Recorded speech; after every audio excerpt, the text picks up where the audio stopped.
Hello दोस्तों, नमस्कार। एक बार फिर से आप सभी लोगों का बहुत बहुत स्वागत है आपके अपने यूट्यूब चैनल पर।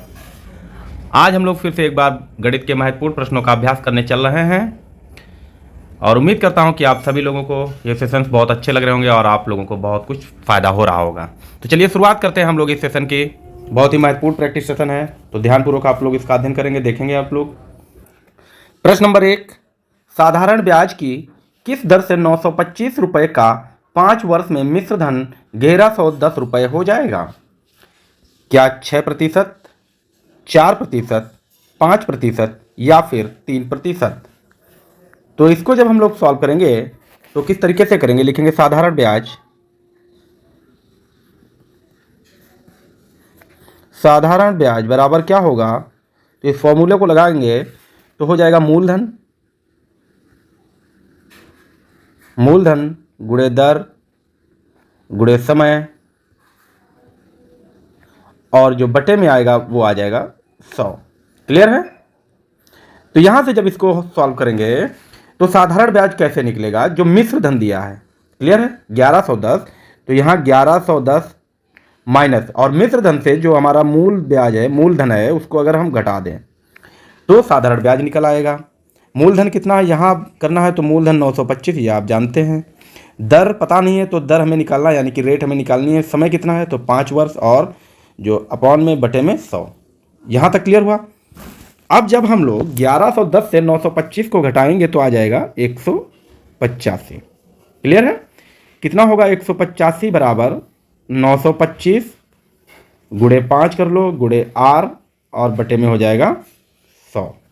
अब क्या करना है? तिरछी गुणा करेंगे तो ये जो 100 है ये यहाँ आएगा 185 के साथ गुणे में, और जो 925 गुणे 5 है ये आएगा बटे में। तो कैसे करेंगे इसको? 185 गुणे 100, बटे का 100 यहाँ आएगा, गुणे में हो जाएगा, तिरछी गुणा करेंगे, ठीक है। और बटे में 925 गुणे 5 यहाँ आएगा, ये वाली संख्या पूरी, और बराबर में आर ऐसे लिखेंगे क्योंकि आर को ही हमें निकालना है। क्लियर है? तो देखो, आप देख पा रहे होंगे कि 185 पंचे होता है 925, तो 185 से जब 925 को भाग करेंगे तो ये 5 बार कटेगा। 5 से भाग करो अगर 100 को तो कट जाएगा 20 बार में, और इस वाले 5 से 20 को काटेंगे तो आ जाएगा 4। यानी कि आर बराबर कितना निकला है, तो आप कहेंगे 4। और ये होता है दर, दर होता है प्रतिशत में, तो हो जाएगा 4%। तो कौन सा विकल्प हो जाएगा? तो यहाँ पर जो विकल्प हो जाएगा, बी विकल्प बिल्कुल सही हो जाएगा। उम्मीद करता हूँ आप लोगों ने इसे बहुत बेहतर तरीके से समझ लिया होगा। हमारा जो बेसिक फॉर्मूला है वो ये है, साधारण ब्याज, यानी कि इसको हम लोग लिख सकते हैं SI इक्वल में P into R into T upon में 100। P मतलब मूलधन, R मतलब रेट, दर, और T फॉर समय होता है, टाइम होता है, और यहाँ SI का मतलब होता है साधारण ब्याज, जो हमें ब्याज मिल रहा है। क्लियर है?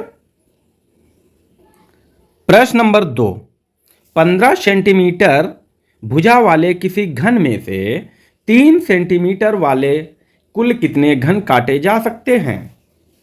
क्या 25 काटे जा सकते हैं, 29 काटे जा सकते हैं, 125 घन काटे जा सकते हैं, या फिर 144? कौन सा आंसर हो जाएगा?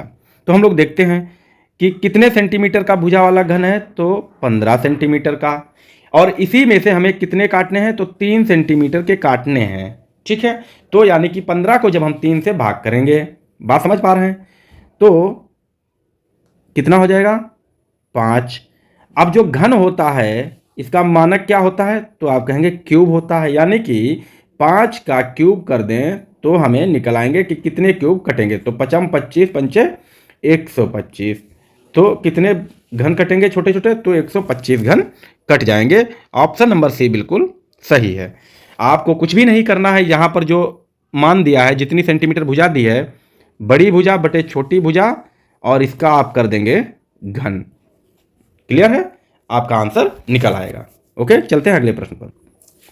प्रश्न नंबर 3, 12 मेजों का क्रय मूल्य 16 मेजों के विक्रय मूल्य के बराबर हो तो हानि प्रतिशत क्या है? क्या 33 सही 1/3 होगा, क्या 25% होगा, 14 सही 2/7%, या फिर इनमें से कोई नहीं होगा? कौन सा आंसर होगा? तो जब हमें हानि निकालनी है तो हानि का मतलब है कि जो 12 मेजों का क्रय मूल्य है वो 16 मेजों के विक्रय मूल्य के बराबर है, यानी कि जब हम 16 मेज बेचेंगे तब 12 मेजों का हमें मूल्य निकल कर आएगा, यानी कि हमको हो रही है हानि। तो कितनी हो रही है, तो आप कहेंगे 16 माइनस का 12। क्लियर है। और बटे में क्या होता है, तो बटे में होता है विक्रय मूल्य वाली, यानी कि विक्रय मेजों का मूल्य होता है, तो बटे में 16 हो जाएगा। और गुणे में क्या हो जाएगा, तो गुणे में हो जाएगा 100। क्लियर है। यहां से हानि प्रतिशत निकलेगा। तो जब हानि प्रतिशत निकालेंगे तो हम लोग इसी तरीके से लिखेंगे। ठीक है। तो 16 से 12 घटाओगे 4 होगा, बटे में 16 और गुणे में 100। अब देखो 4 से 16 को भाग करेंगे तो 4 होगा, और इस 4 से 100 को भाग करेंगे तो आ जाएगा 25। तो जो हानि प्रतिशत होगा वो 25% होगा, यानी कि ऑप्शन नंबर बी बिल्कुल सही हो जाएगा। क्लियर है। जब भी आपको लिखना होगा तो आप लिखेंगे हानि प्रतिशत इस तरीके से, ये फॉर्मूला आप याद कर लीजिए। बराबर में लिखेंगे हानि गुणे 100 बटे में विक्रय मूल्य, जब वस्तुएं दी होंगी तब। क्लियर है। हानि कैसे निकालेंगे वो आपको पता है, विक्रय वस्तुएं माइनस क्रय वस्तुएं। क्लियर है। चलते हैं अगले प्रश्न पर। प्रश्न नंबर 4, 470 का 80% होगा। यहां पर प्रश्न दिया है, इन्होंने कहा है कि जो संख्या 470 दी है इसका 80% कितना होगा। क्या 366 हो जाएगा, क्या 376 हो जाएगा, 386 हो जाएगा, या फिर 396 हो जाएगा। क्या हो जाएगा इसका answer, A B C D में। तो आप जानते हैं कैसे निकालेंगे कि संख्या क्या दी है 470, तो यहां लिखेंगे 470 का मतलब होता है मल्टीप्लाई, यानी कि करेंगे गुणा। 80 लिखा है तो 80 लिखेंगे, और ये जो प्रतिशत दिया है इसका मतलब है बटे में 100 होगा। बात समझ पा रहे हैं आप लोग। अब यहां देखेंगे कि 100 में 2 जीरो हैं, ऊपर भी 2 जीरो हैं, यानी कि 1 जीरो यहां से ये कटेगा और यहां से ऐसे कटेगा, तो हो जाएगा कितना 47 गुणे 8। बात समझ पाए हैं। तो 47 गुणे 8 जब करेंगे तो हम लोग करेंगे 8 सते 56, हासिल आएगा 5, 8 चक्कू 32 और 5 37, तो कितना हो गया, संख्या निकली 376, यानी कि 470 का 80% हो जाएगा 376, यानी ऑप्शन नंबर बी बिल्कुल सही आंसर हो जाएगा। क्लियर है। प्रश्न नंबर 5, एक वर्ग की भुजा एक वृत्त के व्यास की आधी है। वर्ग का क्षेत्रफल 1225 वर्ग सेंटीमीटर है, तो वृत्त का क्षेत्रफल क्या होगा। हमको क्या क्या दिया है, यहां पर दिया है वर्ग का क्षेत्रफल। वर्ग का क्षेत्रफल जो दिया है वो 1225 दिया है। बात समझ पाए हैं। और कहा है कि वर्ग की जो भुजा है, वर्ग की भुजा, ये जो भुजा है वो कितनी है, तो वृत्त के क्या बताया है, वृत्त के व्यास की कितनी है, तो आधी है। यानी कि इन्होंने कहा कि, और वृत्त का व्यास का आधा मतलब होता है त्रिज्या, तो जो वृत्त की त्रिज्या है वो कितनी दी है, जितनी वर्ग की भुजा है। बात समझ पाए हैं। हमें निकालना है वृत्त का क्षेत्रफल। तो वृत्त का क्षेत्रफल क्या होता है, तो आप जानते हैं कि वृत्त का क्षेत्रफल जो होगा वो पाई आर स्क्वायर होगा। तो हमें पहले निकालना है आर, यानी कि त्रिज्या। त्रिज्या क्या है, वर्ग की भुजा के बराबर है, तो हमें वर्ग की भुजा निकालेंगे। तो वर्ग का क्षेत्रफल जो होता है वो होता है ए स्क्वायर। ए स्क्वायर बराबर दिया है 1225। क्लियर है। 1225 दिया है। बात समझ पा रहे हैं। तो 1225 दिया है, तो इसका हमें क्या करना है, वर्गमूल करना है। यहाँ का स्क्वायर है तो स्क्वायर का मतलब होता है वर्गमूल करना है, तो यहाँ से स्क्वायर हट जाएगा, यानी कि हमें निकालना है a इंटू ए। तो 1225 को कैसे लिखा जाए कि ये दो ऐसी संख्या बराबर संख्या में टूटे, तो हमको ये पता है कि इसका मतलब है 35 गुणे 35 जो होता है वो 1225 होता है। कैसे निकालेंगे, तो लिखेंगे 1225 और इसको 5 से भाग करेंगे, तो देखो 5 दूनी 10 यानी कि 2, 5 चक्कू 20 और 5 25, 245 बार में कटेगा। ठीक है। फिर 245 को हम 5 से भाग करेंगे तो हो जाएगा 5 चक्कू 20, 5 9 45, आएगा 49। 49 को 7 से भाग करेंगे तो 7 बार कटेगा, और 7 को 7। अब यहाँ से एक जोड़ा यूं उठाएंगे और एक ये, तो 5 गुणे 7, यानी कि ये 35 का वर्ग होगा। तो यहां से देखो ए कटेगा तो ए बराबर क्या हो गया, ए बराबर हम लिख सकते हैं इसको 35। भाई ए के ये है ये, तो ए बराबर 35 हुआ। क्लियर है, ये आप स्पष्ट समझ पा रहे होंगे। तो ए बराबर 35 यानी कि वर्ग की भुजा निकली 35। क्लियर है कि नहीं। तो वर्ग की भुजा यहां देखेंगे, वर्ग की भुजा कितनी, तो आप कहेंगे 35 सेंटीमीटर। बात समझना है। और जो वर्ग की भुजा है यही क्या है, त्रिज्या है। क्या है, त्रिज्या। त्रिज्या बोले तो आर हो गया। यानी कि हमको अब क्या निकालना है, वृत्त का क्षेत्रफल जो होता है पाई आर स्क्वायर, यानी कि पाई का मान 22/7 गुणे आर का मतलब 35 और स्क्वायर यानी कि 2 बार 35 लिखना है। क्लियर है। अब जब इसको हम 7 से काटेंगे तो 7×5 35। क्लियर। कितना हो गया, 22 गुणे 5 होता है 110 गुणे 35। क्लियर। अब क्या करना है, देखो 11 से 5 करेंगे तो 11×5 55 हासिल 5, 11 × 33 और 5 तो हो जाएगा 38। और ये जीरो जो है पीछे आएगा, यानी कि 3850 वर्ग सेंटीमीटर इसका क्या हो जाएगा, क्षेत्रफल होगा। 3850 ऑप्शन नंबर बी बिल्कुल सही दिया हुआ है। क्लियर है, 3850 इसका क्षेत्रफल होगा। उम्मीद करता हूं आपने इसको समझ लिया होगा। हम लोग चलते हैं अगले प्रश्न पर। प्रश्न नंबर 6, 3 सही 2/5 प्लस 1 सही 3/7 प्लस 1 सही 6/35 का मान क्या होगा। तो क्या हो जाएगा इसका मान, क्या 5 हो जाएगा, क्या 7 हो जाएगा, 8 हो जाएगा या फिर 6 हो जाएगा। तो क्या मान हो जाएगा, तो सबसे पहले हम लोग इसको सॉल्व करेंगे, हल करेंगे तो हो जाएगा। देखो 3 सही 2/5 प्लस 1 सही 3/7 प्लस 1 सही 6/35 होगा। इसको अब हम पूर्ण भिन्न में बदलेंगे तो देखो 5 × 15 और 2 17, यानी कि इसको हम गुणा करेंगे, यहाँ प्लस करेंगे तो 5 × 15 और 2 17 यानी कि 17/5 प्लस 7 × 7 और 3 10, तो ये हो जाएगा 10/7। समझ पा रहे हैं, यहाँ गुणा यहाँ प्लस, तो 35 से कम 35 और 6, 35 में 6 जोड़ेंगे तो हो जाएगा 41, यानी कि 41/35। यहाँ तक क्लियर हुआ।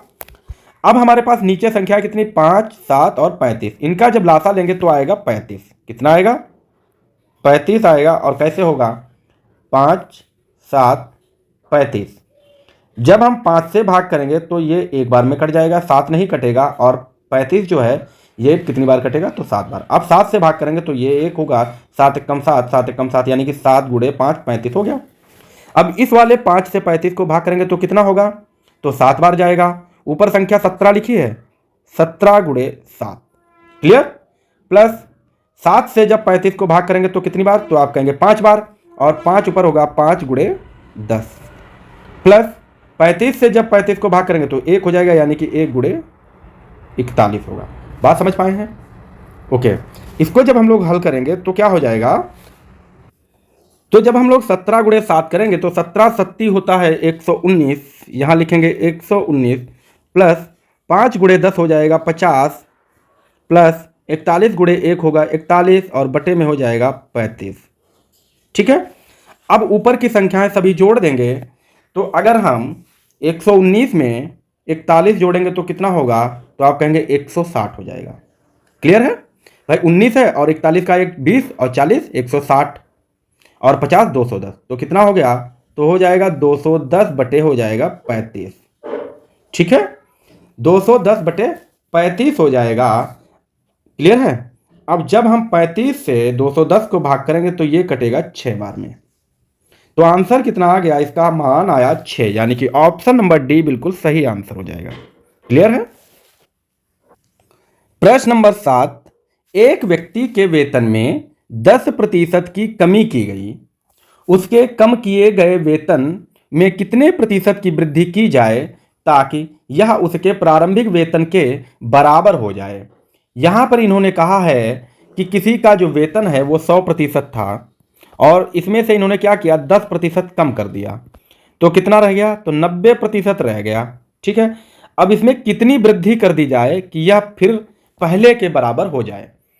तो जब आपको ऐसा प्रश्न मिलेगा तो आप क्या करेंगे, बराबर वृद्धि करने के लिए क्या करेंगे, 100 गुणे में कितनी कमी की गई तो आप कहेंगे 10 बटे में क्या करेंगे 100, कितनी कमी की गई तो -10। बस यहां से हो जाएगा। तो इसको हम लोग लिखेंगे 10 100 गुणे 10 बटे में 90। क्लियर है, क्योंकि 100 से 10 जाएगा तो 90। आपको यही करना है, जितनी कमी उतना 100 गुणे ऊपर और बटे में कमी जितनी है 100 से उतना माइनस। तो 10 से जब 9 को भाग करेंगे तो आएगा, 90 को भाग करेंगे तो हो जाएगा 9, यानी कि ये जीरो को यहाँ कितना हो गया तो 100/9। और 100/9 का मतलब देखो कितना होगा, 100 को 9 से भाग करना है 11 नेमा 99। बात समझ पाए हैं? तो आया 1। ये जो भाग जिससे किया जाता है वो लिखा जाता है ऐसे नीचे, ये जो 11 है ये यहां लिखेंगे दाहिने, और 1 जो है ऊपर शेषफल। ठीक है, तो 11 सही 1/9%, यानी कि ऑप्शन नंबर डी बिल्कुल सही हो जाएगा। आंसर जो है ऑप्शन डी बिल्कुल सही हो जाएगा। क्लियर है? ओके। प्रश्न नंबर 8, 1000 रुपए का 20% वार्षिक ब्याज की दर से 3 वर्ष का साधारण ब्याज है।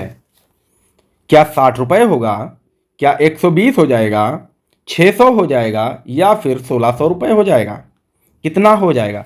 तो हमें क्या क्या दिया है, देखो प्रिंसिपल यानी कि मूलधन दिया है, प्रिंसिपल जो दिया है वो दिया है 1000 रुपए। बात समझ पाए? रेट जो है दर दी है वो 20% दी है। यहां पर टाइम जो समय दिया है टी, यानी कि वो दिया है 3 साल, 3 ईयर। हमें क्या निकालना है तो साधारण ब्याज निकालना है, सिंपल इंटरेस्ट निकालना है। बात समझ पाए हैं? अब हम लोगों के पास जो फॉर्मूला होता है वो क्या होता है, SI इक्वल में लिखेंगे P बराबर में P गुणे R गुणे T, और बटे में जो हो जाएगा वो हो जाएगा 100। साधारण ब्याज ही निकालना है तो SI ऐसे लिखेंगे, P कितना है तो कहेंगे 1000, R कितना है तो 20%, और समय 3 वर्ष है, और बटे में 100 हो गया। 100 के 2 जीरो, यहाँ से 2 जीरो, तो क्या हो गया SI बराबर कितना हो गया 10 गुणे 20 गुणे 3। क्लियर है? 20 गुणे 3 कितना तो आप कहेंगे 60, और 60 गुणे 10 कितना तो हो जाएगा 600। यानी कि जो साधारण ब्याज निकला है, SI निकला है 600 रुपए निकला है। ऑप्शन नंबर सी बिल्कुल सही आंसर हो जाएगा। क्लियर है? ऑप्शन सी बिल्कुल सही आंसर होगा। प्रश्न नंबर 9, यदि एक बहुभुज में 5 भुजाएं हैं तो इसके आंतरिक कोण का माप इसके बाहरी कोण के माप से कितने डिग्री अधिक होगा? इन्होंने कहा है कि आंतरिक कोण यानी कि क्या कहा है, बहुभुज है जिसमें 5 भुजाएं, यानी कि इस तरीके से कोई पंचभुज होगा। क्लियर है? इस तरीके से कोई पंचभुज होगा जिसका मान पंचभुज होगा, और ये कह रहे हैं कोई एक आंतरिक कोण है इस तरीके से, जो ये कोण है इस वाले कोण से कितना अधिक होगा। तो हम लोग देखें कि आंतरिक कोण कैसे निकालेंगे। बहुभुज का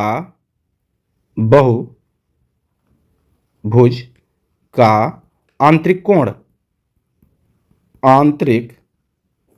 कोण, तो जब आंतरिक कोण निकालेंगे तो हम लोग लिखेंगे n-2 इंटू 180 अपॉन में क्या लिखेंगे तो लिखेंगे n। क्लियर है? यहां तक बात समझ पाए हैं? n का मतलब है भुजाएं। बात समझेंगे कि भुजाएं हैं, भुजाएं कितनी तो 5, तो हम यहां मान रखेंगे n का, यानी कि n 5 - 2 गुणे 180 बटे में 5। जब यहां 5 से 2 जाएगा तो कितना हो जाएगा तो आप कहेंगे 3 हो जाएगा, गुणे 180 बटे में 5 हो जाएगा। क्लियर है? अब जब 5 से 180 को भाग करेंगे तो आएगा 36, और 3 गुणे 36 कितना होगा तो 3 गुणे 36 होगा 108। ठीक है, तो एक जो मान लेते हैं कि ये आंतरिक कोण जो है ये 108 डिग्री है। बात समझना अभी। एक और इसी रेखा पर बना बाह्य कोण, ये बाहरी कोण है, तो कितना होगा? तो अब बताएंगे कि यदि आंतरिक कोण 108 है तो बाह्य कोण क्या होगा। तो आप जानते हैं कि किसी रेखा पर इस तरीके से बना कोण कितना होता है तो 180 होता है। यदि एक कोण 108 है तो दूसरा कोण क्या होगा, तो आप बताएंगे 180 माइनस 108 हो जाएगा। जब हम 180 से 108 घटाएंगे तो आ जाएगा 72, यानी कि ये कोण जो होगा वो 72 हो जाएगा। बात समझ रहे हैं? एकदम क्लियर है। अब 108 से जब 72 घटाएंगे तो कितना होगा? 108 माइनस 72 करेंगे तो कितना? 8 से 2 जाएगा 6 और 10 से 3 जाएगा 7 जाएगा तो आ जाएगा 3, यानी कि 36 डिग्री। तो जो आंतरिक कोण ज़्यादा है इस वाले कोण से ये कोण कितना ज़्यादा है? तो आप बताएंगे 36 डिग्री ज़्यादा है, यानी ऑप्शन नंबर बी बिल्कुल सही हो जाएगा। क्लियर है? उम्मीद करता हूँ आप लोगों ने बहुत ही बेहतर सीखा होगा, समझा होगा। तो आज हम लोगों ने महत्वपूर्ण प्रश्नों का जो अभ्यास है, जो श्रृंखला है, उसको कंप्लीट कर लिया है। और आप लोग बताएंगे कि आप लोगों को कितना समझ में आ रहा है, बेहतर समझ में आ रहा है या नहीं आ रहा है। जैसा आप लोगों का फीडबैक रहेगा उसी तरीके से हमारी स्ट्रेटेजी होगी कि आपको बेहतर तरीके से समझाने की कोशिश करेंगे। तो आज के लिए इतना ही रखते हैं, मिलते हैं अगले वीडियो में। तब तक के लिए टेक केयर, बाय बाय। आप लोग अपना ख्याल रखें, स्वस्थ रहें, मस्त रहें और अध्ययन करते रहें।